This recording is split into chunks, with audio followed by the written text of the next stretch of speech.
দেশীয় টাইলস উৎপাদন পর্যায়ে আরোপিত 15% সম্পূরক শুল্ক এবং দেশীয় স্যানিটারি পর্যায়ে আরোপিত 10% সম্পূরক শুল্ক সম্পূর্ণ প্রত্যাহারের দাবি জানিয়েছে Bangladesh ceramic manufacturers and exporters association BCMEA। সকালে ঢাকা রিপোর্টার্স ইউনিটিতে অনুষ্ঠিত সংবাদ সম্মেলনে অ্যাসোসিয়েশনের ভারপ্রাপ্ত সভাপতি মইনুল ইসলাম এই দাবি জানিয়েছেন। লিখিত বক্তব্যে তিনি বলেন, পর্যাপ্ত গ্যাস সরবরাহ না থাকায় এই শিল্প উৎপাদন চরমভাবে ব্যাহত হচ্ছে। এমন পরিস্থিতিতে সরকার আর এক দফা গ্যাসের দাম বাড়ালে এই শিল্প খাত চরম সংকটে পড়বে। এ সময় অ্যাসোসিয়েশন উপদেষ্টা মীর সিরামিক্সের ব্যবস্থাপনা পরিচালক বলেন, সিরামিক খাতকে বাঁচাতে হলে অবশ্যই গ্যাসের দাম সহনীয় পর্যায়ে রাখতে হবে। নিরবিচ্ছিন্ন গ্যাসের সরবরাহ রাখতে সরকারের প্রতি আহ্বান জানান তিনি। গ্যাসের চুরি ও সিস্টেম লসের ক্ষতি ব্যবসায়ীদের ওপর চাপিয়ে দেওয়া ঠিক না বলেও জানান তিনি।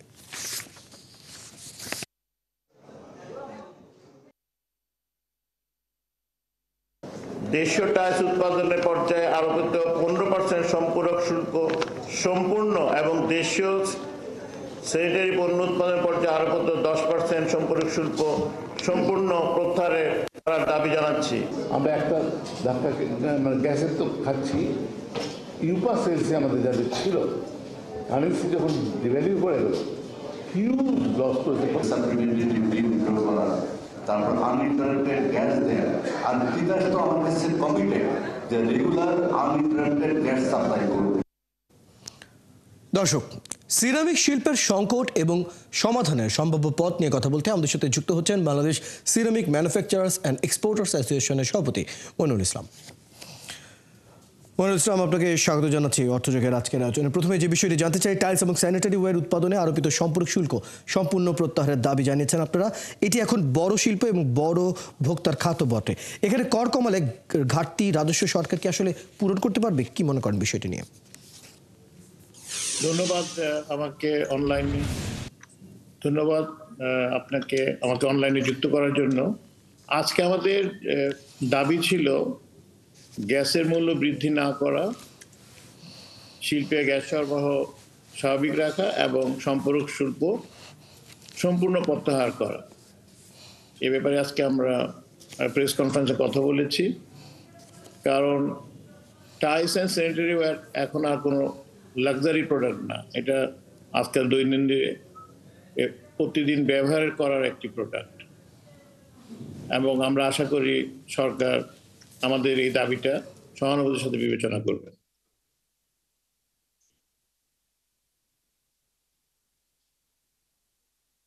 জি, তাহলে সেই ক্ষেত্রে আপনি কি মনে করেন করের উপর আসলে কি প্রভাব আসলে পড়তে যাচ্ছে? যে মানে যতটুকু আসলে কর ছাড় দেওয়া উচিত বা সম্পূরক শুল্ক যে প্রত্যাহারের যে দাবি, সেটি যদি রাজস্ব খাতে প্রভাব পড়ে, সেটি নিয়ে আসলে কি প্রভাব, মানে কিভাবে পূরণ করা যায় সেটি নিয়ে যদি কোনো সমাধান বা কোনো উপদেশ যদি থাকে। সিরামিক শিল্পটা হচ্ছে আমদানি বিকল্প একটি শিল্প। অতএব এখানে যদি আপনি সম্পূরক কর যদি সরকার প্রত্যাহার করে নিয়ে যায়, তখন এই প্রোডাক্টটা আরো যারা ক্রেতা সাধারণ আছেন তাদের জন্য আরো এফোর্ডেবল হবে। তাতে আলটিমেটলি রাজস্ব বাড়বে এভাবে যে যখন আমরা র মেটেরিয়ালটা যেটা 100% আমদানি করতে হয়, তো সেখানে যে ট্যাক্স আছে, ভ্যাট আছে, সেটা থেকে সরকার রাজস্ব আদায় হবে এবং কোম্পানির উপরে যে আয়কর আছে এবং বিক্রির সময় যে ভ্যাট আছে, সেখানেও সরকারের রাজস্ব বরং বাড়বে বলেই আমরা মনে করি। জানতে চাই সেটি সিরামিক শিল্পের বর্তমান যে পরিস্থিতি, সেটি নিয়ে আসলে আপনি কি মনে করেন সামগ্রিকভাবে সিরামিক শিল্পের বর্তমান অবস্থাটা কি? আমাদের বর্তমান অবস্থা হচ্ছে গ্যাসের সরবরাহ এখন শতভাগ পাওয়া যাচ্ছে না। এই জন্য বর্তমানে গ্যাসের সরবরাহ শতভাগে না পাওয়ায় অনেক শিল্প কারখানা আংশিকভাবে বন্ধ হয়ে গিয়েছে। আজকে আমরা যে প্রেস কনফারেন্সে করেছি সেটা হচ্ছে একটু আগাম অশনি সংকেত দেওয়ার জন্য।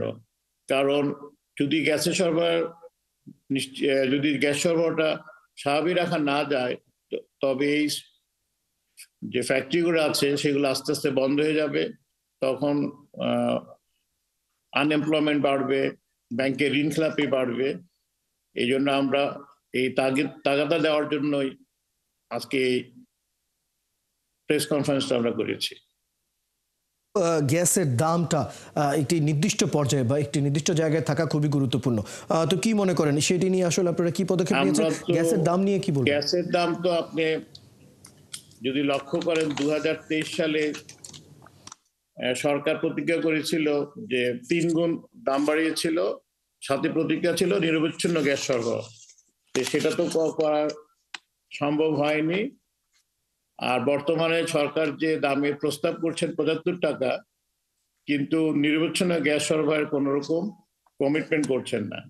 2023 সালে যদি 30 টাকা হয় আর 2025 সালে 2 বছরের লেস দেন 2 ইয়ার্স এর মধ্যে আবারও প্রায় 2 গুণ গ্যাস এর দাম বাড়ানো আমরা কোনোভাবেই যুক্তিসঙ্গত মনে করি না। আমরা মনে করি বরং সরকারকে নিরবচ্ছিন্ন গ্যাস সরবরাহ করার দিকে এবং সরবরাহতে যে সিস্টেম লস আছে, যে অবৈধ সংযোগ আছে, এই দিক থেকে সরকারকে আরো